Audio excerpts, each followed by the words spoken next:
Hello and welcome to the Customer Conversations podcast. Today, I'm excited to be joined by Jenko Kent.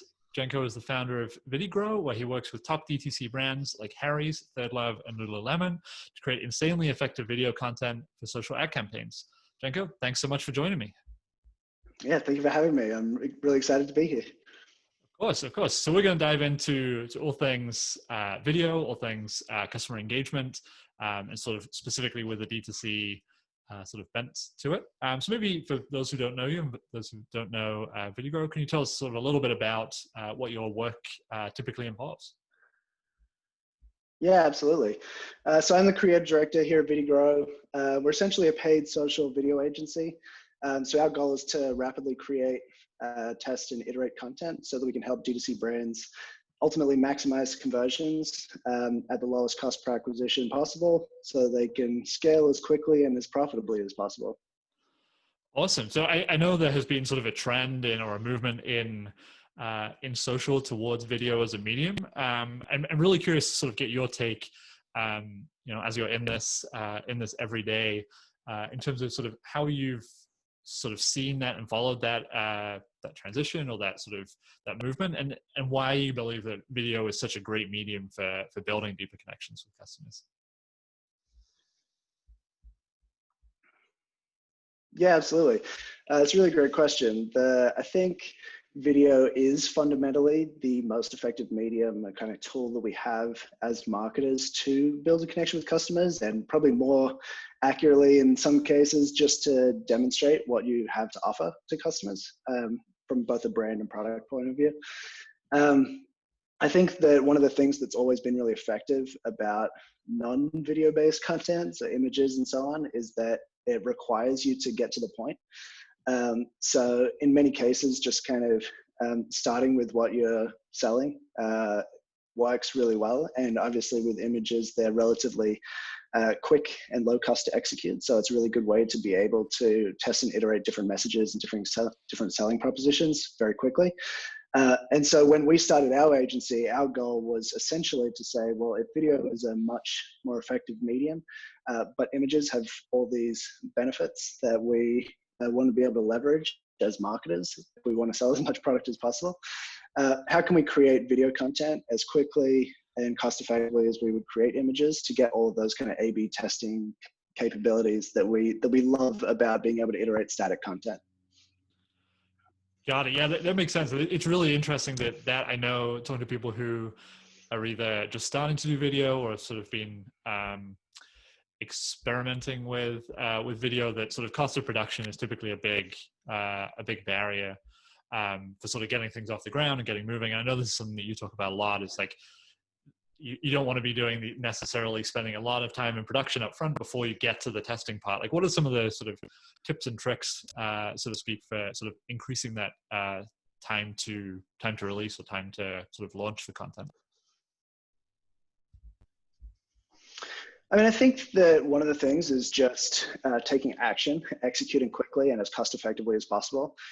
When the actual production is cost effective, obviously that's minimizing the risk involved in what you're creating.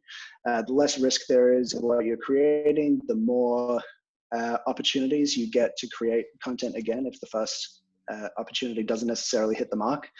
Not that we ever want it to not hit the mark, but I think like that's really the idea behind a testing and iterating model, is that sometimes it will work fantastically right off the bat, but the real value is in the long-term learnings and moving towards something that is the most effective it possibly can be.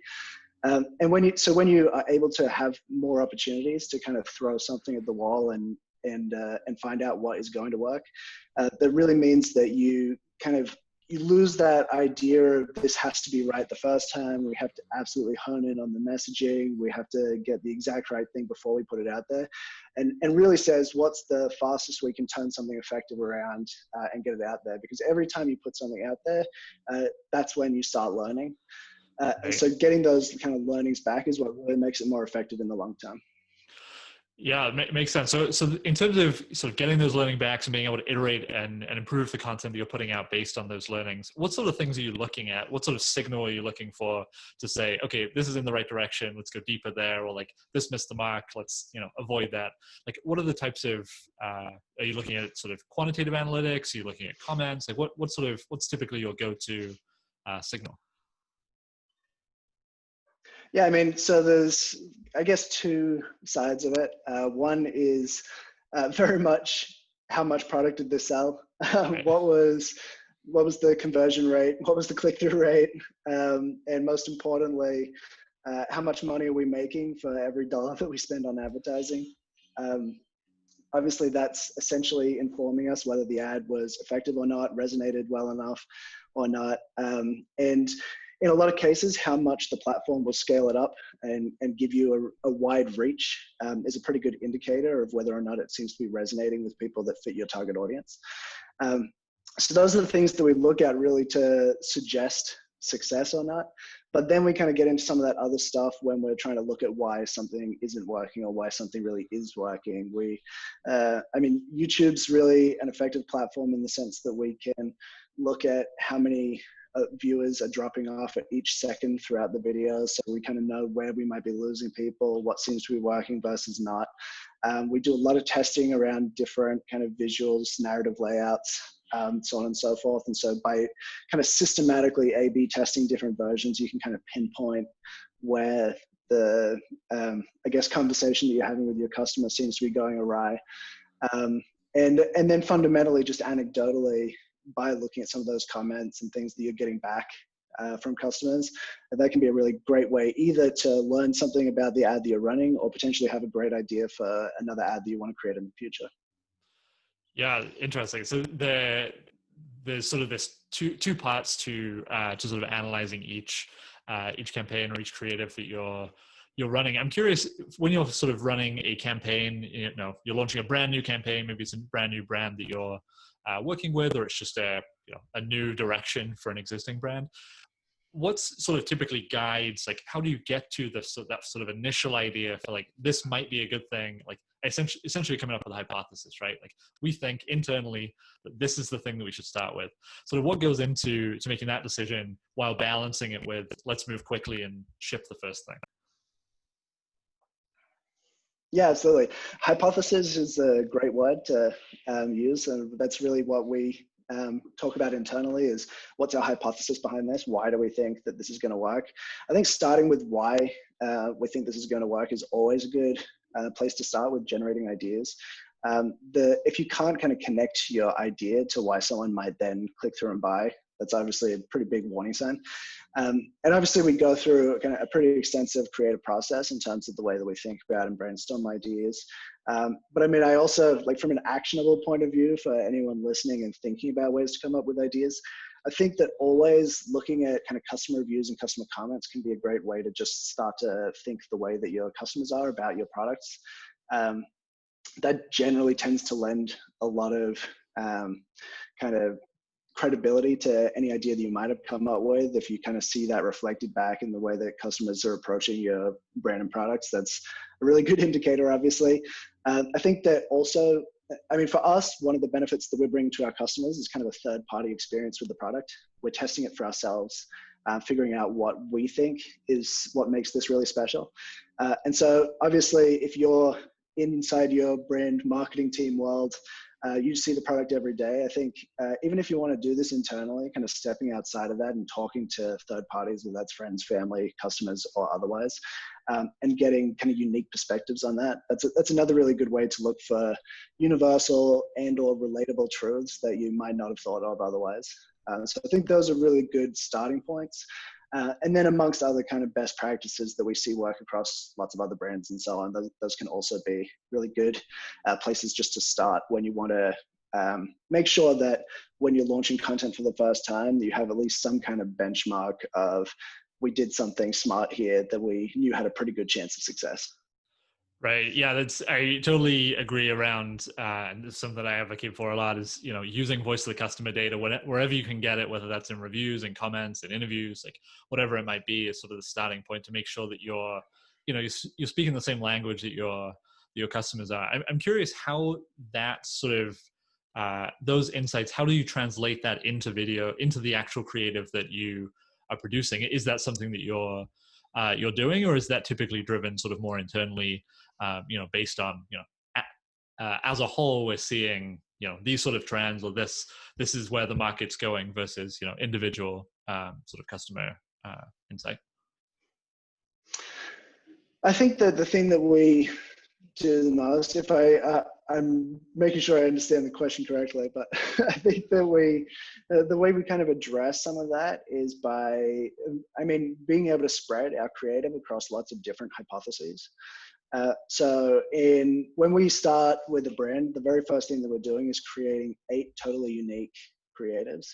And because we have 8 different opportunities to test an angle, especially early on, those hypotheses are pretty diverse, both in terms of style, messaging, angle, and so on. So we might be using kind of anecdotal ideas and premises based on something that we've heard or seen, and testing that with one creative, but we also might be testing the message that we've been using pretty consistently across the brand already to sell, what we've seen kind of work with a unique spin on it, as well as our own kind of hypotheses of what we think will resonate with the customer, or what would be kind of attention grabbing, what might they not have thought of that's going to make them kind of motivated to engage with the brand and potentially ultimately purchase what they're selling.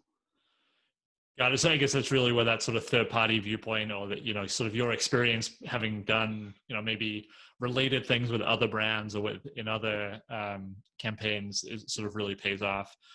So one thing that I know that we talked about a little bit sort of prior to this call, and something that I know you've been thinking about internally, so the difference of the, what really the goal of the content that you're creating is, right? Like, is it to create sort of deeper connections by itself? Is it to facilitate an opportunity to build that connection later? Sort of what's the initial, I guess you only have if somebody's seeing one creative at one point in time, how does that impact the rest of their journey? I'm really curious to get your take on that. I know that's something that sort of wherever you're interacting with customers, that's always a consideration, right? It's not just about this moment, but what's the implication on the next step? Yeah, absolutely. So, I come from a background of always creating video content that was built around engagement and providing value to the person that was watching it. That's been a philosophy just in the way that I develop creative pretty much my entire professional career. But it's very unique in the D2C direct response space as well. Obviously, what customers are ultimately, what our clients are coming to us for is essentially to help them sell more product. And in that selling of product, what you're really doing, if you're working with a brand that has a really valuable product, has a really valuable brand experience, really more often than not, our goal is to kind of facilitate that connection where our video is going to make someone aware of the overall value that that brand can provide and urge them to get to receiving that value as quickly as possible. So if we can create a video that in 1 second, say the video has no opportunity to develop a deeper connection whatsoever. If in that 1 second we can have someone click through to a website, landing page, where someone is like, holy crap, I love this. Everything they're saying is exactly what I believe in, what I want. Just throwing things out there, but this product is environmentally friendly, sustainable, it's made in the USA, it's better than competitive products, it's going to last longer. And I absolutely love it. I want it, I have to have it. Especially if there's a great brand experience built around that. Then to a certain extent, we've really done our job because we provided the opportunity for that connection to be built. Having said that, that's obviously pretty different between kind of paid social, organic social, kind of other kind of bigger picture stuff. And a lot of the best and most successful campaigns are the ones that are able to combine both. So an ad that really deeply builds connection with the brand and its values, while also urging them to click. That is obviously kind of generally the holy grail. But it is really interesting where we've tested in the past video concepts that are more engagement oriented versus more product oriented, and where the product oriented ad has significantly outperformed the engagement oriented ad, just because It showed them the product sooner. They saw the product and were like, I love that. I mean, one specific example I'm thinking of is some of the work we did with Ridge Wallet. I don't know if you know the Ridge Wallet, but it's a really unique, very slim, very modern design. People see the design and they're like, wow, I have to have that. And it's very cool. It's guaranteed for life. It's a really amazing product. So the engagement was almost secondary to the idea of, hey, you should just come and engage with this really amazing outdoor oriented brand that's very different to any wallet you've ever owned before. So again, kind of just facilitating that connection for the brand to have with the customer later is sometimes the purpose. Yeah, I think it's interesting in sort of a world and when something moving in this direction where, you know, the overall the holistic experience that a consumer has with the brand is sort of increasingly more and more important, right? Like every touch point counts. How do you think about sort of attribution? And I know attribution by itself is a great is something we could probably talk for hours about. But how do you think about that from sort of your role as somebody who's creating engaging video, video that, you know, aids conversion? How do you think about how that fits sort of in the bigger puzzle, right? Like, are you do you worry too much about attribution? Are you mostly concerned about like the individual performance of your video creative? What's the so how do you think about how it fits in the big picture? Yeah, I mean, we don't generally worry about attribution too much, to be entirely honest. We worry more about it when we're thinking about how we're going to measure something that's more organic in nature. I mean, in the past, we've created viral holiday campaigns, like really engaging 5-minute long videos that blow up on social, get a ton of shares, a ton of engagement. At that point, we obviously then want to be able to connect that to a business metric. So we want to know when sales were lifted, how that corresponds to the content we created. Could that be impacted by something else the brand was doing at the time? Because it's obviously really important to be able to connect the value you gave to your customers to the value you received in the long term if you're going to be able to justify spending on that type of content. But for the kind of paid social side of things, we really are doing one of two things. Either one, kind of just measuring the immediate impact in terms of direct sales from watched ad to clicked on ad to bought, because we have benchmarks from everything we've ever run before. So even if that doesn't show a true reflection of how much value the ad brought to the brand, it does show us how much value it brought relative to everything we've done before. And so we're generally kind of just competing with ourselves on all those performance metrics that we know don't necessarily reflect the lifetime value that ad brought to the client, but we do know outperformed what we did before. Right, and I guess it's sort of it's a leading indicator of nothing else, right? Like if it performs better at step one, then in theory it should perform, or continue to perform down the line. So I know your focus is mostly on creative for paid ad campaigns.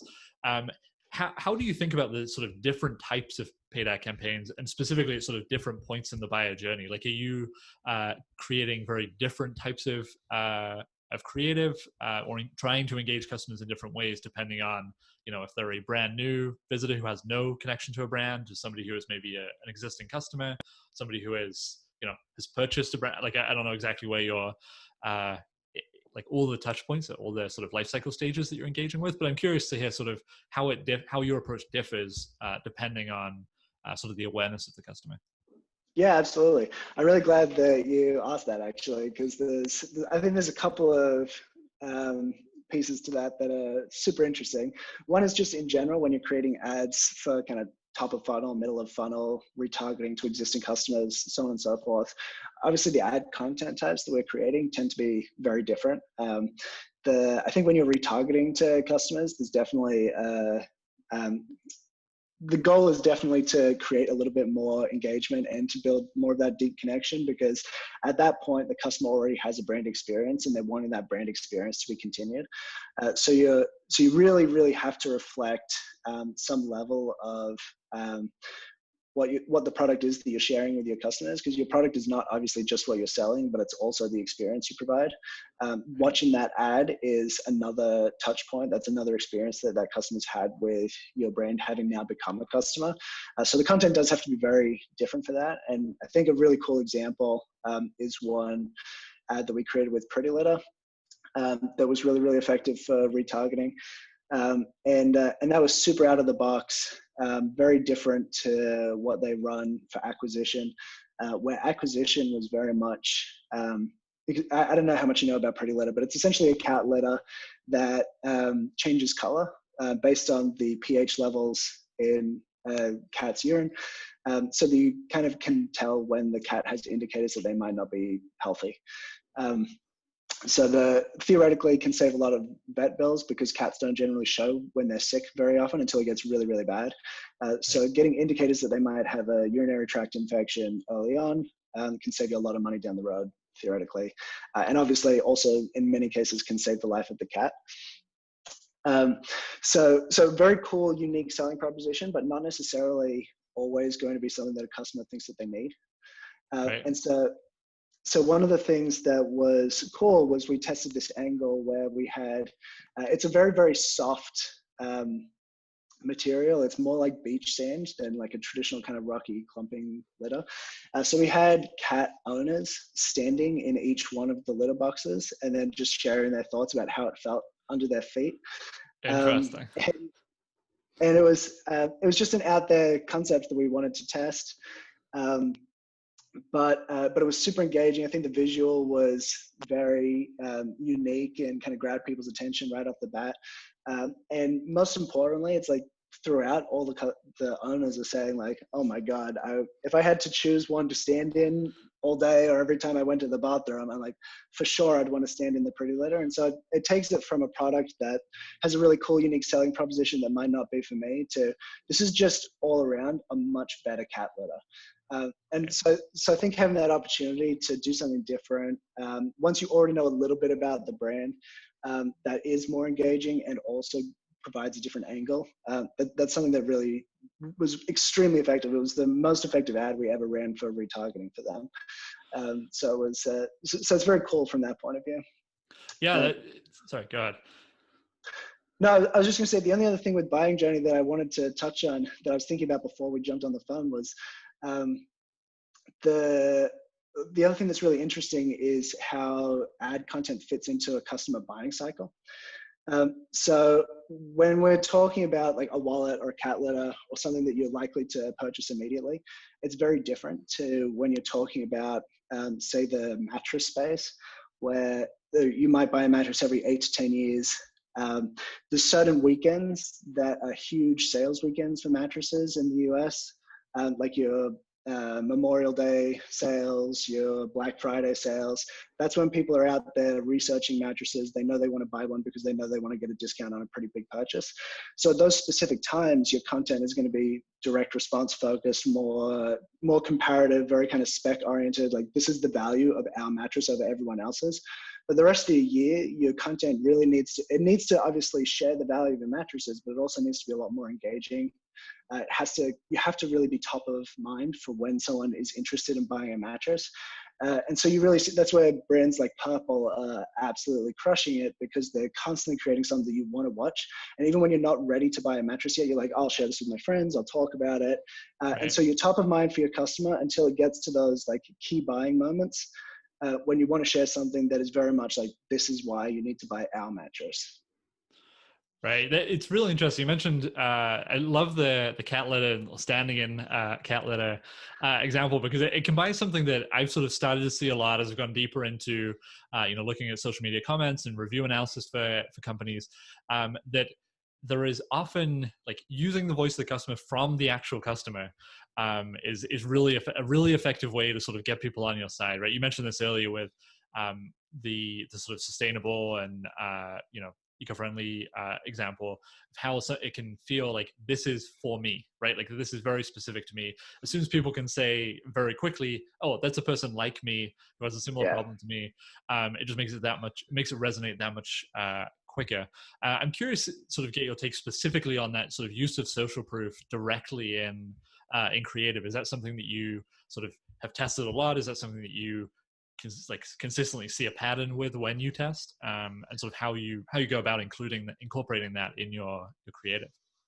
Yeah, we use it a lot. So I think that, I think apart from anything else, the key is obviously always to be relatable. If you want to create valuable content that creates a deeper connection. Obviously relatability, that's how we build connections with anybody. I think that's why social proof works so well. And like you said, you see yourself and this other customer. And it's not an authoritative voice asking you to buy something. It's a mutual voice that has had a positive experience for themselves. So it's, a no-brainer from that point of view in terms of leveraging that to some extent. We do a range of different styles of content with that kind of thought in mind. But more often than not, a lot of the time, the brands that we work with have a lot of kind of user-generated content, influencer content. And so what we'll generally do, rather than kind of replicating that a lot of the time, we'll often use that to test how adding that into one of our ideas alters performance. So do we want to lead with a soundbite that's from that, then go into kind of a creative angle that we think is really interesting from the brand point of view, and then maybe offer more social proof? That's something that we test a lot of when we do kind of iterative versioning of all the creatives that we develop. We also then do kind of come up with a lot of concepts that either one, imitate that style, or two, leverage things like the customers on camera, like we did with Pretty Litter. There's a lot of different ways that you can use customers to great effect. I think some of the like opinions on the street videos can be pretty entertaining as well, just with the crazy kind of reactions you get. Right. You also get to talk like your customer a lot more. Like a brand often has a voice that they need to stick to from a brand guidelines point of view. But when you get someone that's on the street talking like, I don't know, crazy person throwing out slang and curse words wherever they want and so on, that's super attention grabbing, super relatable, and not something that you would necessarily stick in an ad if you were writing it yourself, you know? Right. I mean, it's really, it's using the exact words that your customers use, right? Like if it's, it's really interesting you brought up this point around, sort of walking in your customer's shoes and it being a mutual ask, or an ask from a sort of a mutual voice rather than an authoritative voice. It's more of a sort of like, I'm like you, come join me, rather than with this brand over here up on the hill, you need to come to us, right? It's just a sort of subtle nuance, but has huge impact. Well, this has been really awesome. I've certainly learned a ton. Not being in the video creative space, so that's always fun for me. So to sort of wrap things up here, for somebody who is either already running some video content and is looking to sort of optimize the results that they're getting from a ROI perspective, or for somebody who is sort of thinking about it but is yet to get started, what's sort of the one thing that you would tell them to help them sort of make that jump and really sort of level up the videos that they're producing or using in their content? Yeah, that's a really great question. It definitely depends a little bit on the scale of kind of ad spend that any brand is running. I think the making sure that you can test a few different creatives and a few different versions of each creative is really, really important. And I think probably within that is one idea that we've really applied to the way that we operate is that just because an ad doesn't work doesn't necessarily mean that the ad is not effective in it, like that the hypothesis was wrong necessarily. It might just be the way that the ad was structured, developed. It might be the opening visual that you're looking at, the opening text is not just not grabbing the audience the right way.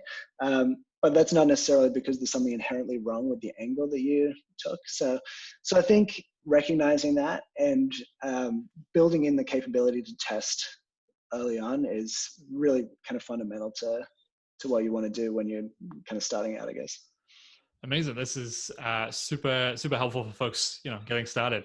So for those who want to either go and check out VideGrow or learn more about sort of your work online, what's the best place for people to go to find you? Yeah, I mean, obviously you can check out our website, which is videgro.co, VideGro.co, not .com, which is often an issue for people. Or just anytime, I'm always happy to answer questions and so on. You can email me. My email is jenko@videgro.co, JENKO. Cool, and we'll link all this great stuff up in the show notes. Thanks so much for doing this.